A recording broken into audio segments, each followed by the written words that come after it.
এতিয়া মই নাচ কম্পিটিশ্যনত আছোঁ।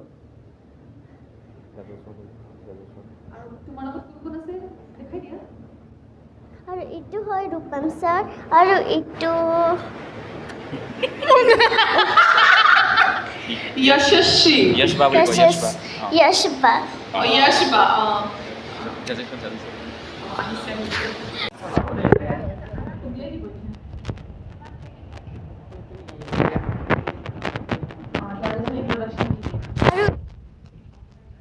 আৰু ফোনটো হাততে নাটিছে চাওঁ দিয়া মই মাইকটো ধৰি দিছোঁ দিয়া তুমি কৈ যোৱা ধুনীয়াকৈ কৈ যোৱা আৰু ইটো হয় সুমি মেম আৰু ইটো হয় শচীন ছাৰ হেল্ল' আৰু ইটো হয় বিবেক ছাৰ। এয়া আমি এতিয়া স্কাৰলেটৰ ইউটিউব চেনেলত আছোঁ। আপোনালোকে সকলোৱে ছাবস্ক্ৰাইব কৰিব, লাইক কৰিব আৰু শ্বেয়াৰ কৰিব আৰু ওচৰতে এটা বেল এটা ঘণ্টা আছে সেইটো দবাই দিব দেই। আৰু সকলোৱে ঘৰত যিমান পাৰে গাহৰি মাংসৰ ডিছ দি থাকিব